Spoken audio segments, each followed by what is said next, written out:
오늘 이제 13장을 읽었는데요. 13장은요, 히브리서의 전체의 결론으로서 적용적 차원에서 우리에게 영문 밖으로 나아가서 어떻게 살아야 할지를 말씀하고 있습니다. 그래서 히브리서를 대상으로 설교집이나 히브리서 관련된 책들을 보게 되면 그 제목 중에 영문 밖으로 나가라는 제목이 많이 있어요. 그것은 뭐냐면 이 히브리서의 마지막 영문 밖으로 나간다는 것이 굉장한 중요한 의미가 있기 때문에 그렇습니다. 이 영문 밖이란 무엇이냐? 그것은 바로 예수님께서 예루살렘 성문 밖, 바로 골고다에서 고난을 받고 십자가에서 죽으셨던 것을 말하는 것입니다. 그래서 당시 영문 밖이라는 것은 당시 독자들에게는요, 유대교의 전통에서 벗어나서 새로운 신앙의 길을 여신 예수님을 본받고 예수님의 제자로서 살아가기 위해 가라고 말씀을 하는 것입니다. 다시 말한다면 더 이상 구체제의 상징인 성전이나 율법에 매어 있지 말고, 비록 예수님이 고난과 조롱을 받으셨지만 바로 골고다에서 우리의 구원이 이루어진 것처럼 이제 예수님을 믿는 우리들도 예수님의 제자가 되기 위해서 예수님처럼 영문 밖에 나가서 예수님을 따르면서 하나님이 기뻐하시는 삶을 살아야 할 것을 말씀하는 것입니다. 그래도 오늘 본문 12절을 새 번역에서는 좀 더 이렇게 쉽게 설명하고 있습니다. 그러므로 예수께서도 자기의 피로 백성을 거룩하게 하시려고 성문 밖에서 고난을 받으셨습니다. 그러함으로 우리도 진영 밖으로 나가 그에게로 나가서, 바로 예수님께 나가라는 거죠. 그가 겪으신 치욕을 짊어집시다. 사실 우리에게는 이 땅 위에 영원한 도시가 없고 우리는 장차 올 도시를 찾고 있습니다. 그래서 오늘 히브리서 저자는 우리는 이 땅 위에서 영원히 안식을 누릴 사람들이 아니라 하나님이 예비하신 그 천국을 소망하면서 살아가는 자들로서 우리 날마다 과거의 전통과 구습에 있지 말고 영문 밖으로 나아가서 예수님이 사셨던 삶을 따라가는 것이 우리 그리스도인의 삶이라고 말씀을 하는 것입니다. 그러나 실은 이 말씀이 당시 유대인 독자들에게는 굉장히 어려운 말씀이었어요. 왜냐하면 그 유대인의 입장에서는요, 짧게는 500년, 길게는 2000년 동안 그들이 하나님께 나갈 때마다 그들은 동물의 피를 흘려야 됐고 절기를 지키고 율법을 지켜야지만 하나님께 나가는 법이라고 알고 있었는데, 이제 예수님께서 더 이상 그런 것이 필요 없이 십자가의 속죄로 말미암아 그 모든 것 없이 그냥 예수님을 믿고 하나님께 나가라고 말씀하셨을 때 그 전통 가운데 있었던 사람들은 이 말씀을 받아들이는 것이 어려웠던 것이었습니다. 그래서 유대인들은 예수님을 믿으면서도 우리의 전통을, 그래서 할례를 행하거나 절기를 지키는 전통을 지켜야 한다라고 생각을 했습니다. 근데 이것은 유대인의 문제뿐만 아닌 것 같습니다. 우리도 신앙생활을 하다 보면요, 자신의 삶에 익숙한 것이 있어요. 특별히 오랜 생활부터 신앙생활 하신 분들은 자신이 했던 신앙생활 방식과 또 그 전통이 더 편해서 어떤 새로운 변화가 올 때 좀 불편하게 느낄 수도 있습니다. 그러나 여러분들 가만히 생각을 해봅시다. 만약에 유대인들이 계속해서 그들에게 익숙한 전통과 그 율법을 강조한다면 그들은 계속 두렵고 떨림으로 하나님께 나가야 했을 뿐이 아니라 동물을 가지고 동물의 피를 흘리면서 그들은 하나님께 나가야만 했을 것입니다. 이런 의미에서 우리가 신앙생활 할 때도 우리가 교회 안에서도 이것을 잘 생각해 볼 필요가 있는 것 같습니다. 이제 우리 교회도 58년이라는 귀한 역사가 있어요. 그래서 58년 동안 많은 선진들의 수고와 또 헌신이 있었습니다. 그러나 그 선진들의 수고와 헌신이 귀하다고 해서 다시 과거로만 돌아가려고 한다면, 과거가 익숙하고 편하다고 해서 과거에 있고자 한다면 우리는 계속해서 진보하는 것이 아니라 오히려 쇠퇴할 수밖에 없다라는 것이죠. 그렇기 때문에 우리가 있어야 할 것은 내가 익숙한 전통과 자기 기득권이 아니라 예수님과 함께 영문 밖으로 나가서 하나님께서 기뻐하시는 삶을 살아야 할 줄 믿습니다. 이런 차원에서 저는 오늘 본문을 중심으로 해서 영문 밖, 엣지 있는 삶이라는 제목으로 말씀을 나누고자 합니다. 여러분 영문박은 이제 알겠는데 갑자기 엣지를 하니까 우리 어르신들은 잘 혼동되실 거예요. 우리 젊은 세대들은 엣지라는 표현을 아실 텐데, 이 엣지라는 것은 쉽게 말해서 우리 어르신들도 탁구 치다 보면 예전에 이렇게 탁구 치다가 공이 이런 모서리에 맞지 않습니까? 그럼 뭐라고 합니까? 엣지라고, 미안하다고 이렇게 하지 않았습니까? 근데 이것이 한 2009년도부터 우리 사회에서 엣지라는 것이 원래 변두리, 가상자리라는 뜻인데, 뭔가 사람이 각이 있고 선이 분명하고 특성이 있는 사람, 그래서 쉽게 말해서 엣지는 멋있는 사람이라는 뜻이에요. 그래서 우리는 영문 밖에서 예수님과 함께 살아감으로 인해서 사람들 보기에도 참 멋있는 우리가 삶을 살아야 할 줄 믿습니다. 근데 오늘 히브리서 1장부터 19절은 굉장히 많은 주제가 있어요. 그래서 여기서도 많은 설교거리가 있지만 그것을 다 할 수는 없기 때문에, 제한된 시간이기 때문에 저는 3가지 차원에서 우리 삶 속에서 있어야 할 엣지, 우리의 선이 무엇인지를 살펴보고자 하는데요. 첫 번째, 우리는 하나님께서 원하시는 영문 밖의 삶을 살기 위해서는 찬송의 제사를 잘 드려야 할 줄 믿습니다. 오늘 15절을 우리 개역 개정으로 한번 같이 읽겠습니다. 시작. 그러므로 우리는 예수로 말미암아 항상 찬송의 제사를 하나님께 드리자. 이는 그 이름을 증언하는 입술의 열매니라. 오늘 히브리서 저자는 우리가 영문 밖으로 나가서 첫 번째로 해야 될 것이 있는데, 그것은 항상 찬송의 제사를 드리자라는 것입니다.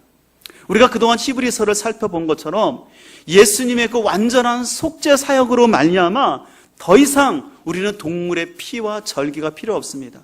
우리가 실은 지난주에 민수기를 큐티하면서 절기를 지킬 때마다 이스라엘 백성들이 순양, 순염소, 여러 가지 또 고운 가루를 매 절기 때마다 지켜야 했어요. 굉장히 복잡했습니다.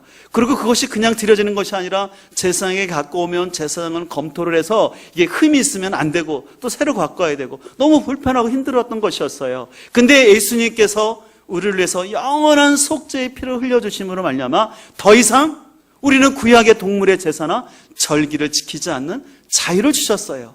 그렇기 때문에 오늘 그런 우리들이 해야 될 것이 있는데, 그것은 바로 하나님을 찬송하는 입술의 제사를 드리자라는 것입니다. 오늘 12절, 15절 말씀을 새 번역에서는 좀 더 이렇게 쉽게 설명하고 있어요.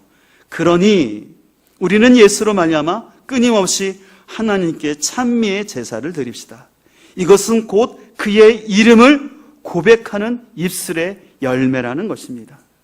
오늘 끊임없이 하나님을 찬미, 높이는 제사를 드리고, 또한 그 고백, 우리 입술의 고백 속에 하나님을 높이는 그것이 담겨져 있어야 된다는 거예요. 그럼 우리가 하나님을 높이고 우리의 신앙을 고백하는 그 행위가 무엇이겠습니까? 여러 가지가 있겠지만 저는 그것을 한마디로 말해서 예배라고 말할 수 있습니다. 그래서 우리는 예배는요, 예배 가운데 우리가 드리는 이 찬송과 기도를 통해서 하나님을 높이고, 그 안에 우리가 하나님이 어떤 분이고 예수님이 어떤 분인지에 대한 우리의 신앙의 고백이 담겨진 것입니다.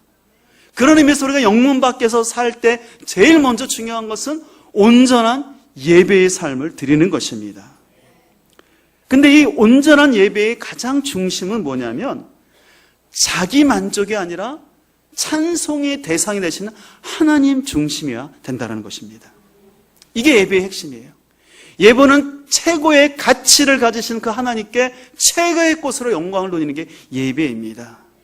근데 우리가 이 정신이 분명하지 않으면 하나님께 예배를 드린다 하지만 하나님 중심이 아니라 자기 중심적인 예배를 드릴 수가 있다는 것이에요. 우리가 자기 중심적인 예배를 드리는 특성 중에 하나가 뭐냐면, 말씀을 들을 때 그 말씀을 그대로 하나님이 나에게 주시는 말씀으로 듣는 것이 아니라 자꾸 내가 듣고 싶은 말만 듣고자 하는 것은, 그것은 바로 자기 중심적인 예배를 드리는 거예요. 또 찬송을 할 때도요, 내가 원하는 스타일과 내가 원하는 리듬 감각의 곡은 좋아하고 그렇지 않은 곡에 대해서는 함께 반응하지 않는 것, 그것도 자기 중심적인 찬양을 하는 것입니다.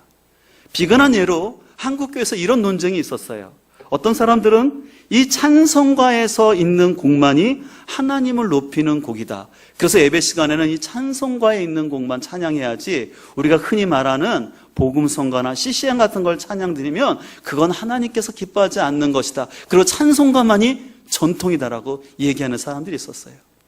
그러나 그것은 그분들의 마음은 이해하지만 너무 짧은 생각이에요. 왜냐하면 우리가 지금 부르고 있는 찬송가 있지 않습니까? 이거는 100년 전 19세기, 20세기 특별히 미국 부흥기 때에 그 사람들이 당시에 유행하는 유행가 곡조에 민요나 거기에 가사를 붙여서 부른 것이 굉장히 많은 것이에요. 그 당시의 문화의 유행에 맞춰서 곡을 붙인 거였거든요. 그런 것만 생각해 본다면 우리는 내가 원하는 스타일의 찬양만이 하나님께 드린다라고 생각하고 나와 맞지 않는 것을 거부하는 것은 그건 역시도 어떻게 보면 내 중심적인 거라는 거예요. 그리고 찬양을 드릴 때도 하나님께 집중하는 것이 아니라 자기 감정에만 집중하는 것, 그것도 아닌 거예요. 찬양의 대상은 누굽니까? 하나님이잖아요. 그러면 나의 찬양을 드리는 자세와 입술과 그것이 하나님께 드려야지 자기에게 집중이 되면 안 된다는 거예요. 그래서 그렇게 자기중심적인 예배를 드리는 사람의 또 한 가지 특징이 뭐냐면 자꾸 찬양을 인도하는 사람을 평가를 하는 거예요. 아, 찬양단이 이렇다. 찬양하는 사람이 그래 라고 막 자꾸 말할 수가 있는 거예요. 근데 우리가 진정한 예배자가 된다는 것은 앞에서 인도하는 사람이 어떻게 하든 간에 중요한 것은 내가 하나님께 예배 드리는 그 자체가 중요한 것이지 앞에서 인도하는 사람에게 너무 많은 부여를 안 할 수 있다는 것이죠. 그러나 안타깝게도 우리 한국교회 예배의 안타까움은 뭐냐면 아까도 말한 것처럼 어떤 악기나 여러 시스템은 너무 잘 갖춰져 있어요. 근데 예배의 중심인 하나님에 대한 신앙 고백이 없이 그냥 예배를 자기 만족적인 예배를 너무 많이 드린다는 거예요. 예배라는 것은 신앙 고백이거든요. 나를 구원하시고 나의 삶을 인도하신 그 하나님에 대한 그 고백으로 드려져야 되는데 그것이 아니라 자꾸 자기중심적인 예배를 드리는 사람들은요, 그냥 예배를 형식적으로 드리려고 그래요. 그리고 예배를 빨리 끝난 다음에는 사람들과 교제하거나 아니면 어떤 사역을 더 하는데 집중을 드리려고 합니다. 그러나 그것은 합당하지는 않다라는 것이죠. 저는 그래서 우리 교회가 이 거룩한 예배 공동체가 되기 위해서 늘 기도하고 관심을 쏟고 있는데, 그래서 여러분들 하나님을 진정으로 사랑하는 사람의 특징은 뭐냐면 예배를 드리는 태도를 보면 알 수가 있어요. 만약 어떤 사람이 하나님을 사랑한다 하고 예배 드리는 걸 지겨워하거나 예배 시간에 자꾸 집중하지 않는다면 그것은 자기 모순이라는 거잖아요. 우리는 사랑하는 대상에게 시간과 물질을 쏟지 않습니까? 내가 사랑하는 사람과 함께 있고 싶어 해요. 내가 사랑하는 사람을 위해서 물질 쓰는 게 전혀 아깝지가 않아요. 근데 어떤 사람이 자신은 하나님과 예수님을 사랑한다 하면서 예배 드리는 것을 대충 하고 사람들과의 교제만 더 하려고 한다거나 하나님께 드리는 것은 너무나 인색하게 하고 자신을 위해서는 너무나 쉽게 막 쓰고 있다면 과연 그 사람이 하나님을 진정으로 사랑하느냐? 그것에 대해서는 우리가 한 번쯤 자기 스스로를 돌아볼 필요가 있는 것이죠. 바라옵기는 우리가 그동안 살펴봤던 이 히브리서에서 나타났던 예수 그리스도의 그 구원의 완전성을 우리가 다시 한번 생각해 보면서 우리는 그 결과로서 우리를 더 이상 동물의 피가 아니라 그 은혜로 누구든지 주님 앞에 나와서 자유롭게 예배하게 하시고 은혜 주시는 그 하나님께 초점을 두어서 예배의 성공자 되시기를 간절히 소망합니다. 두 번째로 우리는 찬미의 제사뿐만 아니라 바로 삶의 제사를 잘 드려야 합니다. 오늘 16절은 이렇게 말하고 있습니다. 우리 16절 말씀을 함께 읽겠습니다. 시작. 오직 선을 행함과 서로 나누어 주기를 잊지 말라. 아멘. 하나님께서 어떤 제사를 기뻐하신다는 거예요? 보니까 이 같은 제사를 했어요. 이 같은 제사는 뭡니까? 선을 행하는 것, 서로 나눠주기를 잘하는 것입니다. 또 오늘 본문 1절에 보면 형제를 사랑하고 또 손님 대접하기를 잘하는 것, 바로 이런 것들, 그리고 고난 중에 있는 죄들을 관심을 갖는 것, 이것이 바로 삶의 제사인데 하나님은 그런 제사를 뭐하여요? 기뻐하신다는 거예요. 그래서 우리는 교회 공동체에 함께 모여서 입술의 찬양으로 입술의 제사를로 하나님을 예배할 뿐만 아니라 우리는 삶 속에서 우리의 삶의 선행을 통해서 하나님을 예배하는 것, 하나님이 그것을 기뻐한다라는 것입니다. 근데 우리 한국교회가 초기에는 하나님께 모여서 예배하는 걸 굉장히 잘했어요.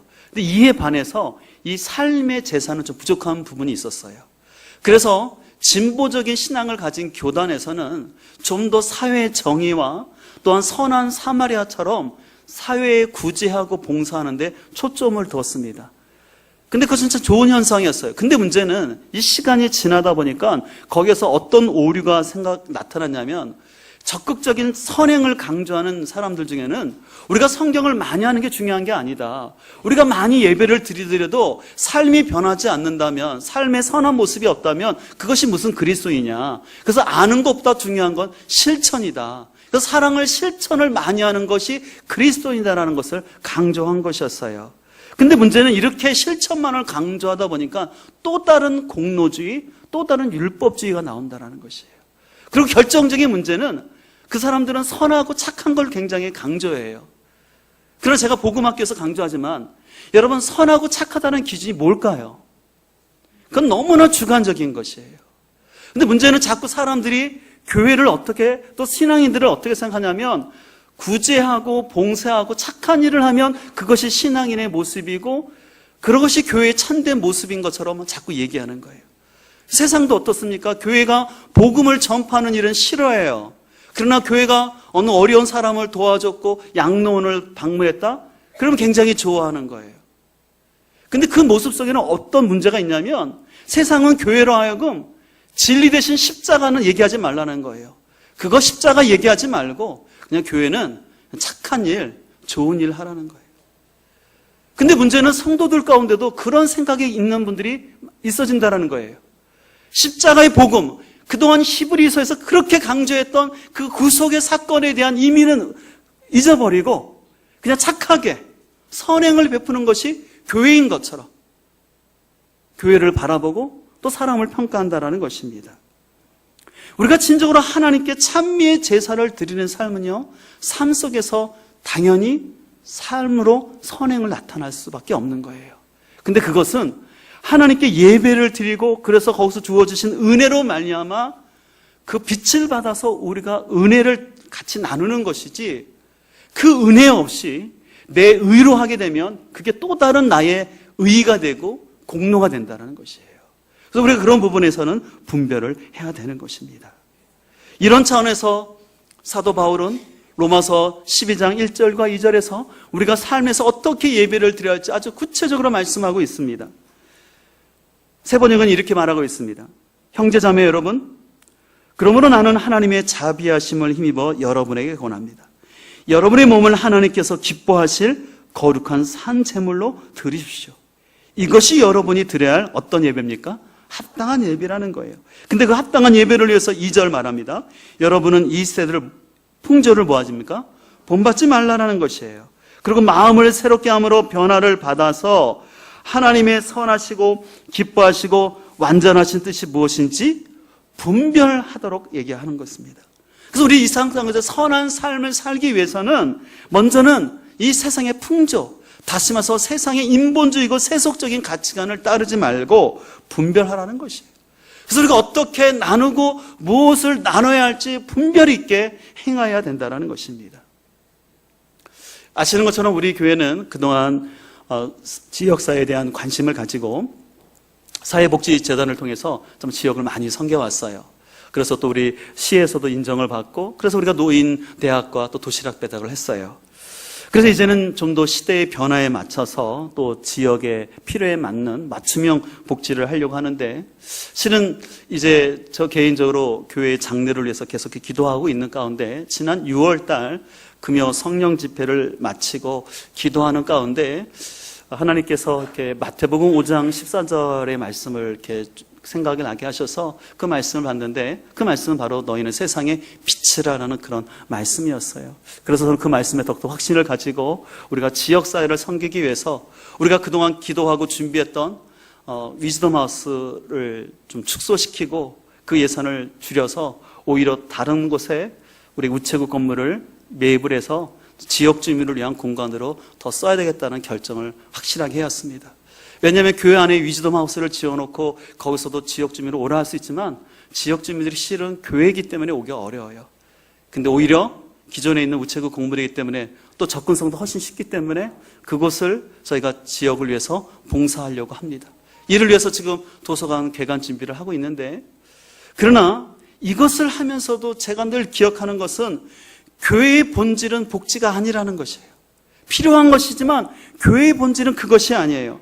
교회의 본질은 복음을 온전히 전파하고 그 복음을 진리를 수호하면서 성도들이 평안한 삶 가운데 빛의 역할을 하도록 성도들을 구비시키고 훈련한 일인 줄 믿습니다. 그래서 그 삶 속에서 자연스럽게 향기가 나도록 해야지, 성도들의 삶은 변하지 않은 가운데 그냥 외적으로 보여지는 그 복지나 어떤 선행을 한다고 하나님 나라가 이루어지는 것이 아니에요. 죄송하지만요, 요즘 정부에서 이 복지 예산을 참 많이 쓰고 있어요. 그러다 보니까 복지가 종교 전쟁이라는 말이 있어요. 사회복지를 전공하신 분들은 아실 텐데 이 말은 뭐냐면요, 이제 우리가 복지사회로 가기 위해서 정부에서 많은 예산을 복지에 책정을 하는데 그 예산들을 정부가 직접 하는 것이 아니라 기관에 위탁을 시키거든요. 그럼 어떤 기관이 그것을 위탁받느냐에 따라서 약간 운영의 성격이 틀려져요.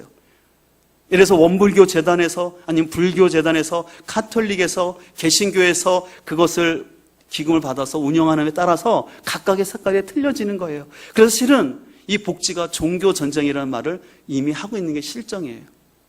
그러나 저는 그 과정을 보면서 우리가 필요한 예산을 필요하긴 하지만 그것 때문에 우리가 하나님의 영광을 가리우면서 교회가 마치 그런 예산을 더 많이 얻기 위해서 다투는 모습을 보여서는 안 된다고 생각합니다. 그래서 저는 우리 교회가 비록 힘들지만 우리 것을 나눠주길 소망합니다. 더 이상 정부나 어떤 다른 다 기관을 통해서 받은 것 갖고 하려는 것이 아니라 우리가 교회 정책에 있는 것처럼 우리 예산의 30%가 구제와 선교로 쓰이기 때문에 그 안에서 하나님이 주시는 역량 안에서 우리가 섬기고 나아가길 소망합니다. 그래서 새롭게 우리가 복지도 재단을 시작하면서 이제 제가 새롭게 사이트 웹을 개발해서 한 달마다 우리 모든 성도들에게 그 후원금을 내는 분들에게 결산을 해서 다 보여드리려고 해요. 언제든지 그 사이트를 들어오면 그날 예산이 어떻게 집행하는지를 다 더 투명하게 공개하려고 합니다. 그러나 아까도 말한 것처럼 우리가 이렇게 지역을 섬기기 위해서 이런 일을 하지만 교회가 집중해야 될 것은 이 복지가 아니라는 것이에요. 우리가 이웃을 사랑하고 섬겨야 되는데 교회가 본질적으로 해야 될 것은 이 복음을 놓치지 않는 것입니다. 그러면서 우리는 그 복음 가운데 변화된 삶으로 자연스럽게 선행을 나타나는 것이에요. 그런 의미에서 특별히 우리에게 선행의 첫 번째 대상이 있는데 그것은 바로 가족입니다. 한번 따라 하실까요? 선행의 첫 번째 대상은 가족입니다. 이 말은요, 가족 이기주의가 되라는 것이 아니에요. 진정으로 복음을 경험한 사람은, 가장 자신의 선행을 나타낼 사람은 가장 가까이 있는 배우자와 자녀와 부모인 거예요. 그래서 오늘 본문에서도 히브리서자가 말하지 않습니까? 4절 이렇게 말하잖아요. 모든 사람은 결혼을 귀히 여기고 침소를 더럽히지 않게 하라. 음행하는 자들과 간음하는 자들을 하나님이 뭐 하시라? 심판하신다는 거예요. 그러니까 여러분, 가장 나와 부부 사이에 친밀해야 될 서로의 신뢰를 지키는 것은 정결을 지키는 거 아니겠습니까? 유혹이 있지만 내가 그리스도인으로서 선행을 베풀어야 될 내 배우자를 향해서 첫 번째라는 것은 내 신앙의 또한 육체의 정절을 지키는 것이에요. 그것이 선행을 하는 것이에요. 또 우리 자녀들도 나의 대리만족을 위해서, 나의 욕구 충족을 위해서 나의 감정에 따라 아이들을 막 다루는 것이 아니라 아이들의 인격을 존중하면서 그들을 사랑해야 되는 것입니다. 또 여러분들에게 부모님을 먼저 사랑하는 것이죠. 때론 여러분의 의견이 안 맞고 좀 어려움이 있음에도 불구하고 부모님이기 때문에. 근데 만약에 가장 가까이 있는 배우자와 자녀, 부모에게 선행을 베풀지 않으면서 다른 사람에게 선행을 베푼다면 그것은 우리가 흔히 세상을, 교회를 비판한 것, 이중성이고 이중인격이라는 거예요. 모순이라는 것입니다. 우리는 그것을 긴감해야 돼요. 여러분, 제가 자주 말씀드리지 않습니까? 제가 교회에서 이런 설교를 하고 이렇게 사역을 했는데 오늘 저녁에 제가 집에 들어갔어요. 제가 들어가는 순간 저희 아이들이 아빠 오셨어요 하면서 와 단다면 저는 제가 좋은 아빠인 거죠. 근데 만약에 제가 집을 딱 들어갔는데 아이들이 문을 닫고 탁 들어가고 그런다면 어떻게 될까요? 저는 빨리 목회를 안 하는 게 저희 가정을 살리는 길이에요. 전 진짜 그래요, 여러분. 제가 그렇게 되고 있다면 전 목회하면 더 안 돼요. 그럴수록 하나님의 영광 가리는 거예요. 목회자라고 하면서 자녀들에게 복음이 못 되면, 여러분, 복음은 뭡니까? 말 그대로 굿뉴스, 좋은 소식이잖아요. 그럼 여러분들 복음이면 여러분이 가정에 들어갔을 때 여러분 때문에 가족 식구들이 좋아합니까? 평안함을 느낍니까? 만약에 그렇지 않다면 우리는 스스로를 좀 생각을 해봐야 돼요. 그래서 제가 선행의 첫 번째 대상이 가족이어야 된다는 말씀을 여러분들 꼭 기억할 수 있기를 간절히 소망합니다. 그 삶 속에 자연스럽게 우리 이웃을 돌아보는 거예요. 그래서 어떤 모곤이 생각났을 때 어떤 지체에게 좀 이렇게 섬겨야 되겠다는 마음을 주시면 그냥 그 마음에 순종하여서 오른손이 한 일을 왼손이 모르게 살짝 갖다 주고 그러면서 우리는 그리스도의 공동체를 이뤄가야 할 줄 믿습니다. 저는 지난 주간에 휴가를 갔다 왔는데 2박 3일이 굉장히 좀 짧았던 것 같아요. 왜냐하면 첫째 날은 저희 부모님 댁을 갔다 왔어요. 저 부모님이 저희 서울에 살다가 경기도 양주로 이사 가셨는데 혹시 양주의 위치를 아시는 분들은 아시겠지만 바로 포천 밑이거든요. 굉장히 북쪽이에요. 그리고 원래 제가 휴가 계획을 했던 것을 이번에 좀 남해안 쪽을 갔다 왔어요. 가만히 이번에 휴가를 봤더니요, 우리나라 가장 북쪽에서 남해까지를 갔다 온 거예요. 짧은 시간에. 그러나 제 마음은, 육체는 피곤했지만 기쁨이 있어요. 그래도 제가 짧은 시간이지만 그래도 부모님한테 먼저 가서 제가 많이 해드린 건 아니지만 같이 식사하고 하룻밤 자고 그리고 부모님 얘기 들어주고 나오는 것, 저는 작은 거지만 그것이 제가 할 수 있는 선행이라고 생각하는 거죠. 또 아이들과 함께 어디를 보여주고 가는 것보다는 제가 그 여행 중에 제가 보여줬던 말과 행동이 저의 인격을 나타나는 거 아니겠습니까? 그래서 여러분들은 전 축복하기 원하는 것은 우리 성도님들이 자녀들과 여행만 가면 아이들이 기뻐할 수 있기를 간절히 소망합니다. 우리 엄마 아빠 가는 게 너무 즐거워. 여행 가면 우리 아빠가 더 돌보내서 더 잘해줘. 그동안 물도 안 마치던 아빠가 여행만 가면 설거지 다 하고 음식 다 잘라주고 고기 굽고, 엄마를 이렇게 섬기는 아빠 나도 본받아야 되겠다. 그런 간증이 우리 자녀들 통해서 나타날 수 있기를 간절히 소망합니다. 그래서 여러분 기억하십시오.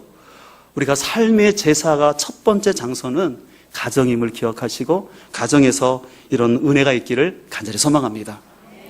마지막으로 우리가 삶 속에서 영문 밖에서 필요한 엣지 있는 삶을 위해서 필요한 것은 바로 말씀 지도자와의 바른 관계입니다. 오늘 17절 말씀을 같이 한번 읽도록 하겠습니다. 시작. 너희를 인도하는 자들에게 순종하고 복종하라. 그들은 너희 영혼을 위하여 경성하기를 자신들이 청산할 자인 것 같이 하느니라. 그들로 하여금 즐거움으로 이것을 하게 하고 근심으로 하게 하지 말라. 그렇지 않으면 너희에게 유익이 없느니라. 오늘 개역개정에는 순종하라고 되어 있는데 새 번역에는 고지 듣고라고 되어 있어요. 그러니까 지도자의 말을 왜곡하지 말고 고지 들으라는 거예요. 너무 이렇게 신앙생활이 어려운 건 뭐냐면 목회자가 뭘 얘기하면 그걸 순수하게 받아들였는데 너무 곡해해서 자기의 생각으로 먼저 꼭 걸러서 듣다 보니까 많은 오해가 있는 걸 볼 수가 있어요. 그래서 오늘 히브리서 저자는 너희를 인도하는 지도자의 말에 순종하라는 것이에요. 근데 이 순종이라는 것은 맹목적 순종을 뜻하는 것이 아니라 그 원어의 뜻은 설득력 있는 대화의 결과로서 순종하는 것을 말하는 거예요.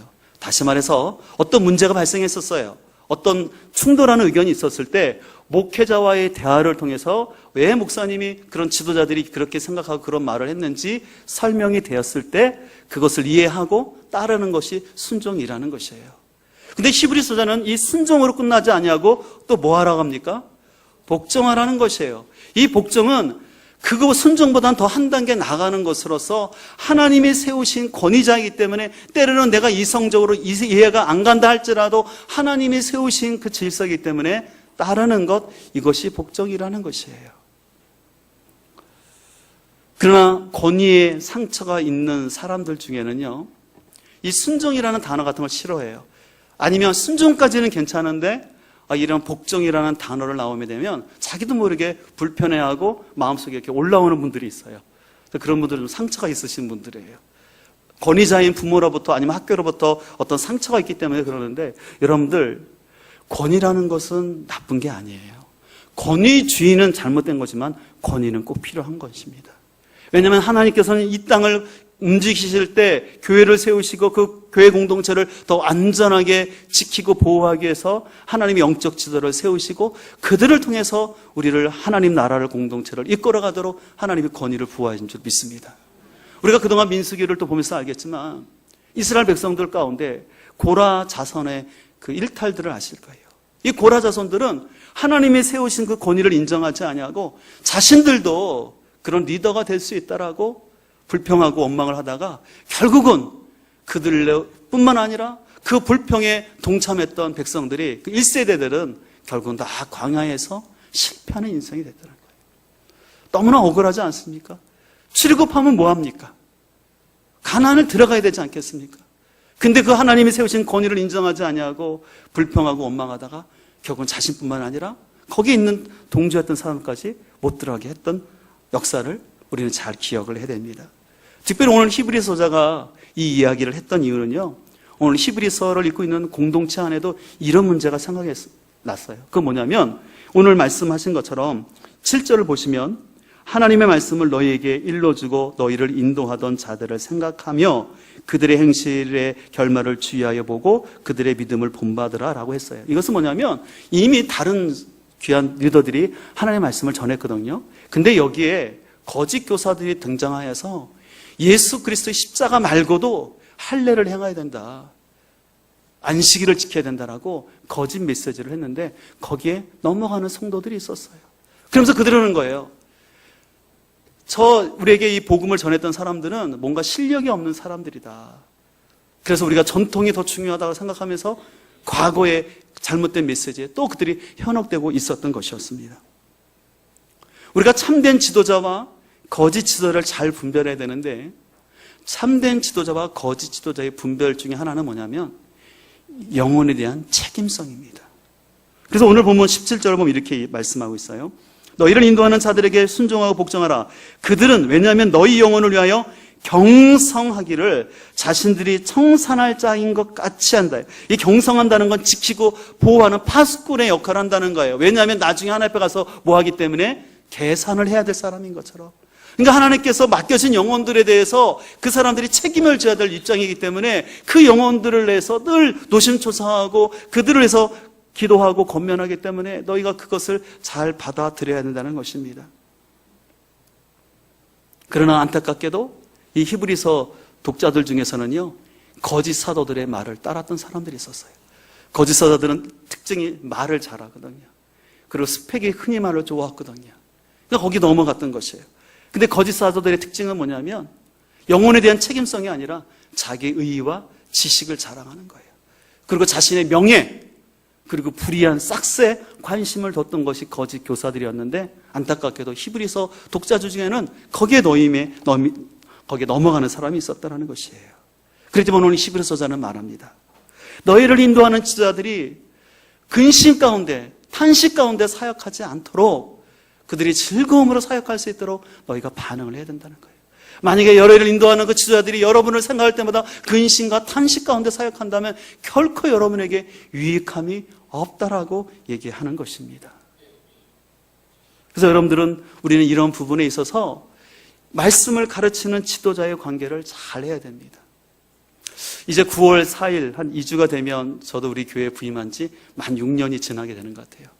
그래서 이제 안식년을 가져야 되는데 요즘 제 입에서 안식년을 많이 하고 얘기하는데 많이 쉬고 싶은가 봐요. 근데 어쨌든 뭐 지금 교회 상황이 그래서 뭐 안식년을 가질 수는 없고 제가 이렇게 6년을 지나다 보니까 성도들이 참 기쁘고 감사한 일들이 참 많은데 그러나 그 중에 때로는 좀 불편한 것들도 좀 많이 있었죠. 그래서 때로는 성도들을 격려하기보다는 성도들한테 좀 이런 얘기 했었어요. 처음에 와서는 예를 들어서 끼리끼리 제발 밥 먹지 마세요. 새 가족에게 관심 갖고 또 해서 너무 친한 사람끼리 밥 먹지 마시고 좀 흩어지라고 했고 또 뭐 다른 책들을 좀 보지 말라고 좀 이렇게 다른 판타지 소설 같은 건 좀 읽지 않았으면 좋겠다라고 하여튼간 그런 얘기도 했었죠. 요즘은 또 교회 호칭에 대해서 막 얘기하죠. 왜 자꾸 제가 교회 호칭에서 자꾸 강조할까요? 이 교회 거룩성을 지키는 첫 출발이 호칭에서 나오기 때문에 그걸 자꾸 얘기하는 거예요. 어떤 분 시시콜콜하게, 그래서 제가 말한 것처럼 어떤 목사님 표현처럼 잔소리 대망이 되는 것 같아요. 자꾸 이렇게 얘기할 수밖에 없는 거예요. 얼마 전에 어느 집사님과 함께 얘기하는 가운데 지나간 얘기를 하면서 목사님 요즘 보니까 목사님이 예배 시간에 대해서는 별로 얘기하지 않는 것 같아요. 그래서 그러네. 제가 왜 예배 시간에 더 이상 얘기하지 않을까요? 지금은 잘하기 때문에. 그렇죠? 그래서 여러분 아마 기억하실 거예요. 제가 제일 많이 했던 것 중에 때로는 좀 제가 화를 내면서 했던 게 뭐냐면 예배 시간 잘 지켜야 됩니다. 예배 시간에 왔다 갔다 하면 안 됩니다. 예배 시간에 뒤돌아보지 마세요. 하나님께만 집중하세요. 그 심지어는 예배 시간을 강조하다가 제가 시간을 강조하다가 교회 문을 한번 닫는 적도 있었지 않습니까?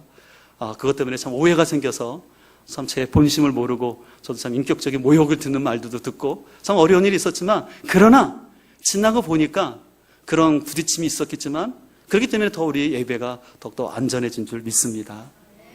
그래서 여러분들 이 과정을 좀 이해했으면 좋겠어요. 목회자는 여러분들이 좀 이렇게 오해하지 않고 여러분 잘 했으면 좋겠어요. 저는 제가 목회자로 부름받아서 누굴 미워하거나 그러고 싶은 마음이 없어요.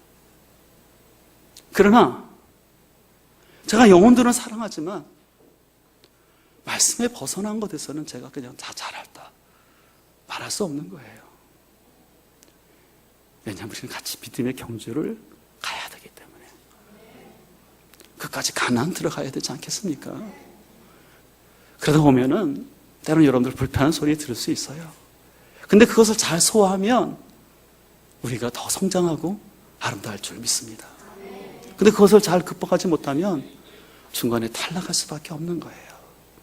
바로 여기는 여러분들이 말씀 지도자의 관계를 잘 정립하셔서 믿음으로 말씀으로 승리하며 나아갈 수 있기를 간절히 소망합니다. 디모데후서 4장 3절은 이렇게 말합니다. 때가 이르면 사람들이 건전한 교훈을 받지 않고 귀를 즐겁게 하는 말을 들으려고 자기네 욕심에 맞추어 스승을 끌어들일 것입니다. 그들은 진리를 듣지 않고 허탄한 이야기에 귀를 기울일 것입니다. 우리는 어떤 얘기를 들을 때 자신의 기준에 맞추지 않았으면 좋겠습니다. 심지어는 목회자를 여러분의 스타일과 여러분의 기준에 맞춰서는 안 됩니다. 목회자는 죄송하지만 제가 말씀드리지만 성도들의 마음을 맞추는 사람이 아니라 하나님의 마음에 맞춰서 우리 공동체가 하나님 앞에 합당한 공동체를 세우기 위해서 노력하는 사람인 거예요. 지도자가 절대 완벽하지는 않습니다. 부족합니다. 그러나 하나님 부족할지라도 그 공동체를 위해서 그때 때에 따라 하나님 지도자를 세워서 그 공동체를 이끌어 가기 때문에 우린 지도자의 그 바른 관계 속에서 그 말씀을 소중히 여길 수 있기를 간절히 소망합니다. 내가 듣고 싶은 이야기, 내가 듣고 싶은 설교에 집중하지 마시고, 제가 늘 말씀하지만 저는 제가 한 가지 여러분에게 약속할 수 있는 것은 제가 제 사적인 마음을 가지고 성경을 해석하지 않는 것입니다. 최소한 저는 제가 성경을 준비할 때 본문에 근거해서 부족하지만 하려고 노력을 하고 점검합니다. 바라기는 여러분들 말씀을 잘 소화하여서 그 말씀이 여러분을 살리고 가정을 살리고 우리 공동체를 살릴 수 있는 그런 공동체 되기를 간절히 소망합니다. 오늘 저는 18절을 통해서 여러분에게 한 가지 기도 부탁을 드립니다. 오늘 히브리서장이 이렇게 말합니다. 우리를 위하여 기도하라. 우리가 모든 일에 선하게 행하려 함으로 우리에게 선한 양심이 있는 줄을 확신하노니 내가 더 속히 너희에게 돌아가기 위하여 너희가 기도하기를 더욱 원하노라. 부족하지만 여러분들 지도자를 위해서 기도하는 것은 가장 나를 위한 최고의 기도임을 기억하시길 바랍니다. 지도자가 바로 서야지만, 지도자가 분별력을 가지고 하나님의 말씀을 잘 가르쳐야지만 그것이 나를 위한 기도이기 때문에 여러분들이 기도할 때마다 빼놓지 않고 진정 여러분을 위해서, 여러분들 하나님이 세우신 영적 지도자들을 위해서 기도하면서 우리가 끝까지 아름다운 믿음의 경주를 다 달려갈 수 있기를 간절히 소망합니다.